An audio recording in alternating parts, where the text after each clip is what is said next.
Welcome to one of the most possibly craziest smart music business podcasts where I want to talk to you about why buying onto a tour and touring can be one of the most beneficial things to your career. Let's do it. I'm in the rain right now. I spent the last 14 years playing over 1,000 shows, touring 22 different countries, and become a top 40 Billboard charting artist. I fired my record label to go out on my own as an independent artist to market and release my own music, selling thousands of albums and millions of streams. The question I always get is, how did I do it without a label and sell even more music? This podcast is here to show you the way. Join me and follow along as I learn, apply, and share marketing strategies to grow my music business and a loyal fan base. So guys, I'm going for my morning walk and it's pouring rain out. And so I went and bought an umbrella. You know, I remember hearing one of my heroes say that he committed to going for a walk every single morning, no matter what, because, or a run, whether it was rain, shine, snow, or whatever, because it's so easy to make an excuse to not do the things that are important. And you know what those things are. Maybe it is the gym for you. Maybe it is going for a walk. Maybe it's going for your swim. Maybe it's exercising, or it's writing every morning. Just committing to that important habit that you do every day and not letting anything get in the way of it because it's important. And so today I went and bought an umbrella because I wanted to go for my walk. I just got back from a show. I got in really late last night and I woke up pretty early to take my daughter to school, and I wanted to go for my morning walk, and I wanted to record this podcast for you because I wanted to share a story that I shared from stage the other day, and I just thought it was really important, and I didn't want to make any excuses. So you might be able to hear rain in the background and wind, and I'm kind of walking between these two houses area where I'm actually going to be moving to in a couple of weeks, which I'm really excited about.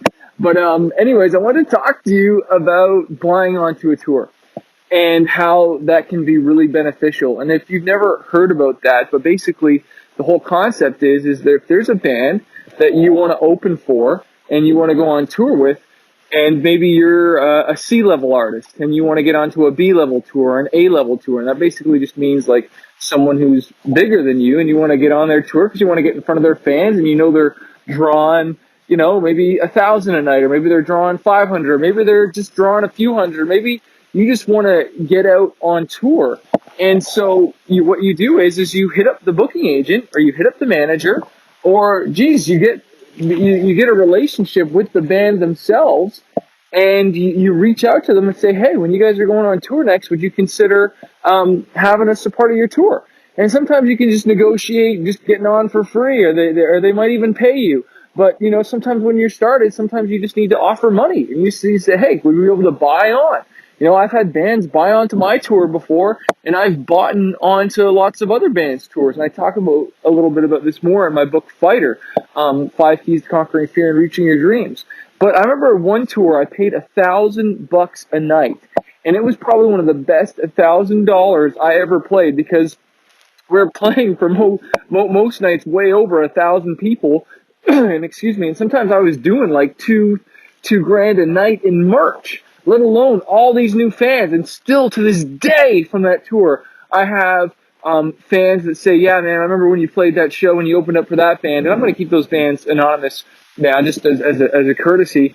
But yeah, it was one of the best things I'd ever done, and just made so many fans, and just social media shot up, and it was just a good fit. Like, we were a good fit for their audience, and it made sense. And just like how I talked to you guys about Facebook ads and putting your music in front of the right fans, well, when you go on tour, it's the exact same thing. You don't want to just go on any tour. Like, I don't want to open for, you know, just some random artist. I want to open up for someone who's got similar tastes as me and similar style, because guess what?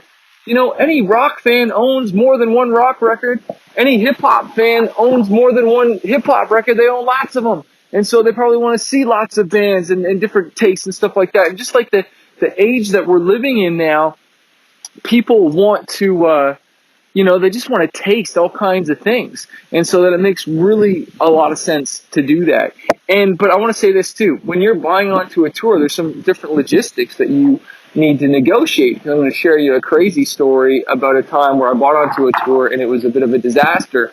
And that's really negotiating your time, how long you're performing, and where you are in the lineup, whether you're opening or your second or your main support, okay? And I've bought onto tours where I've been the opener. I've bought onto tours when I was number 2, and I've bought onto the tours where I was just the band right before the main act. And I want to tell you, obviously, out of 4 bands, you definitely want to be number 2 or number 3. If you can get that time slot, that is probably, you know, the best slot for you to get, because it's just, there's going to be more people there, you know. And I remember when I was the opener on one tour, and I paid a lot of money to get on this tour, man.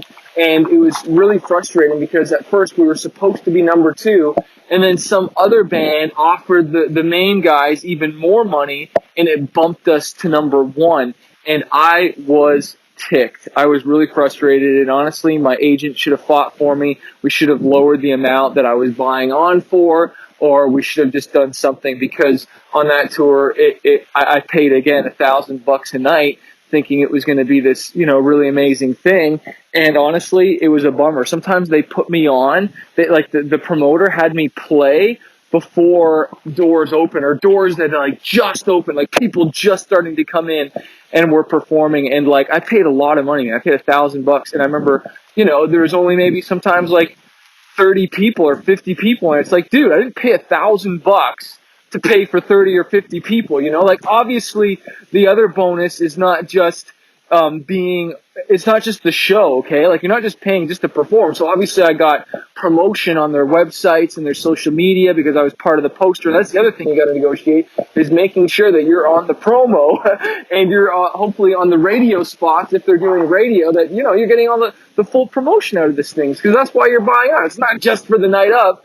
But I remember just being so frustrated, and I think actually at the end of that tour, I still owed money, and I negotiated with them, and I just say, look, I'm not paying full pop for that show where you threw me on before there's even any people there. That's not fair. That's not cool. You know what I mean? And so I had to like really be like, you know, really just like fight for myself and fight for my career, because it's like, it's just not cool, you know? And so you want to make sure that like all that stuff is negotiated, whether there's hotels or food, and what's going to be provided, and sound and the whole thing. Like, it even comes down to like what lights and what things you're allowed to have, because, you know, there's just, when you're on someone else's tour, like, you know, you got to respect everything. You got to be really cool too. Like, you got to be really nice and like, you know, really cool about it. Like, you're buying on. It's honestly a privilege, and I didn't like having to be all hardballed about it at the end of the tour. But honestly, like, you got to sometimes fight for yourself, and you got to know when to fight for yourself and when to put up a stink, because, like, you know, by putting up a stink sometimes, then that's a good way not to get ever welcomed back on a tour again, you know?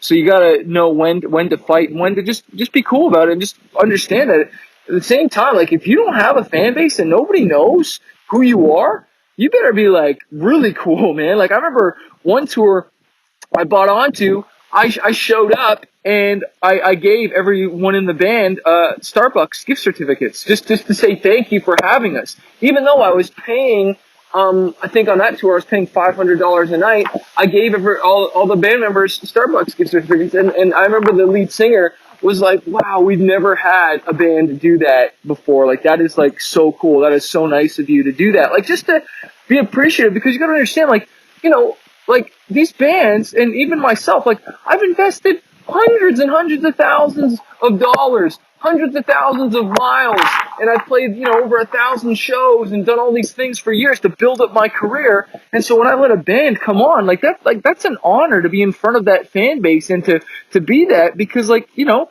it didn't just come for free. Like, people work hard for this stuff, and so you really gotta honor it. And so, basically, if you do want to buy into a tour, you're definitely going to need some live footage of you.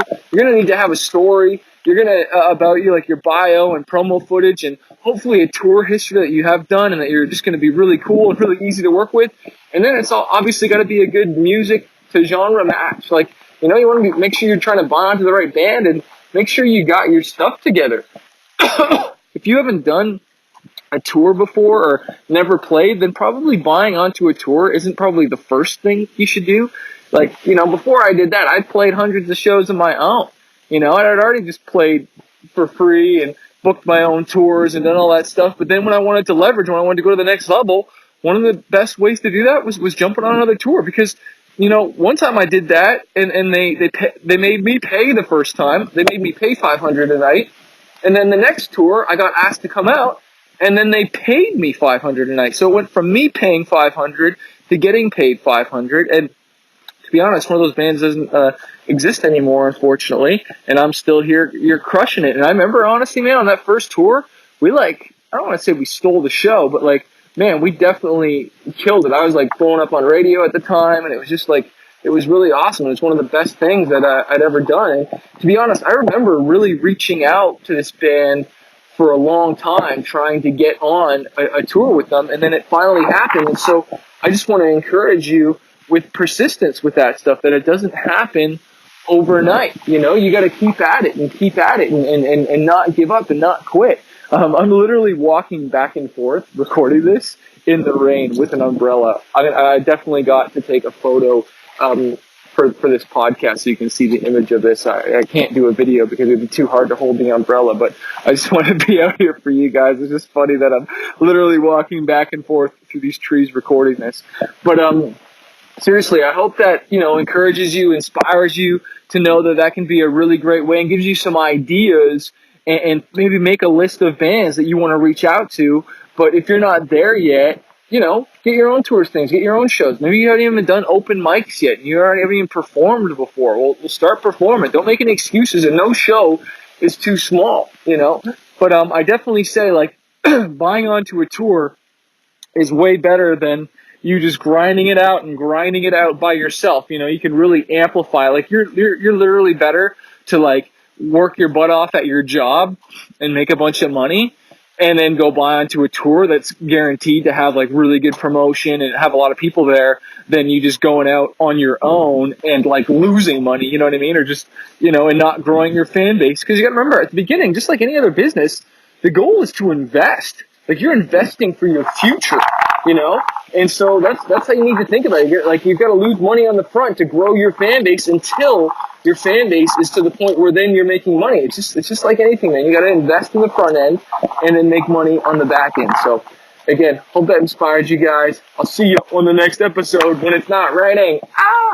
Thanks so much for listening. Please remember to leave a review. I love seeing all your comments, and make sure you hit that subscribe button as well. If you want to work with me one-on-one and you just need that personal coaching, you want me to listen to your music or have a strategy session just to talk about marketing your music or planning the next few months or even years of your career, and you just want some expert advice, book a time with me right now. Go to smartmusicbusiness.com/coaching and you can book a 60-minute session with me. Go to smartmusicbusiness.com/coaching.